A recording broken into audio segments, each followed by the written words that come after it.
"I'll do whatever you tell me to do," said the lady clutching her boxes of pills, who'd come in for another appointment, fed up with all her ailments and ills. "I'm really confused with all that I take, and I'm not really sure what they're for. But give me some other suggestions instead of just prescribing me a bunch more." Now, I'm not the glummest GP I know. Unfortunately, there are too many, I fear. But when this lady wanted to try another way, my smile split my face ear to ear. She actually didn't have that much wrong.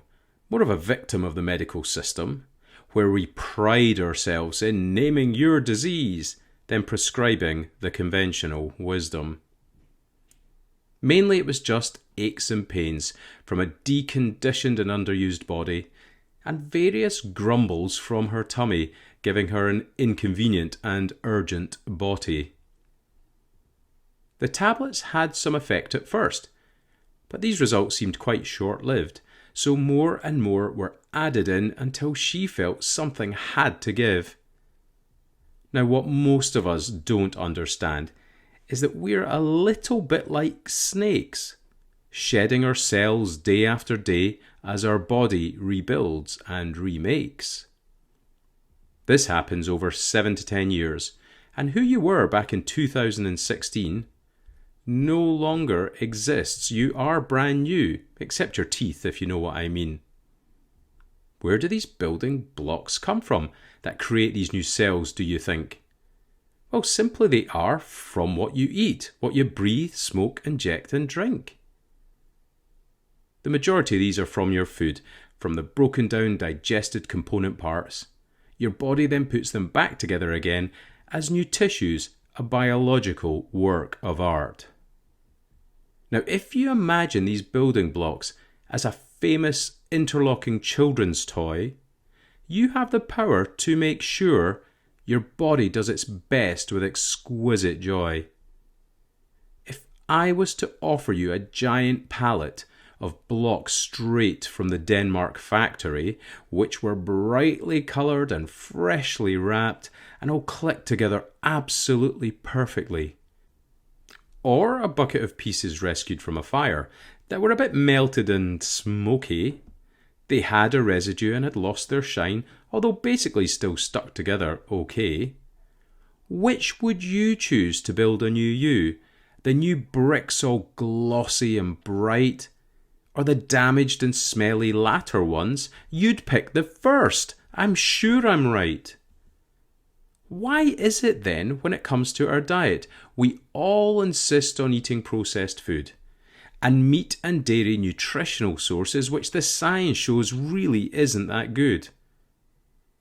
In the 7 or so years of change, you could completely rebuild yourself, taking in a whole food plant-based diet which may result in a reversal of ill health.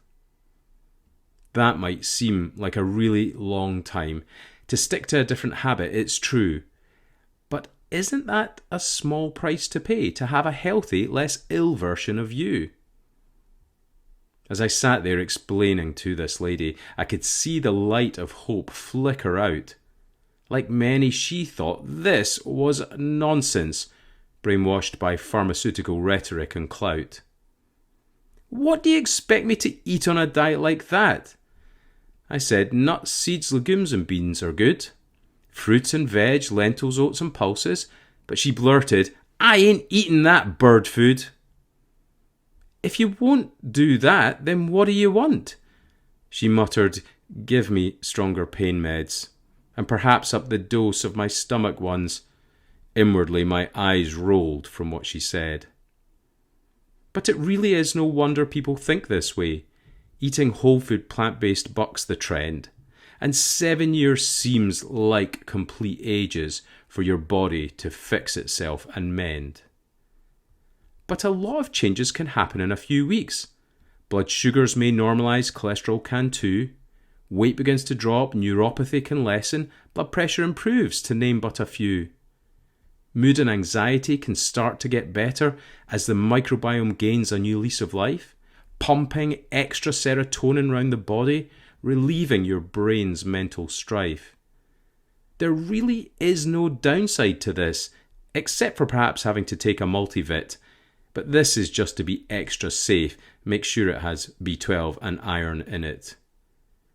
I often wonder if that lady will come back, having thought over the things I said, and if she'll reconsider being a slave to pills, maybe trying the whole food option instead.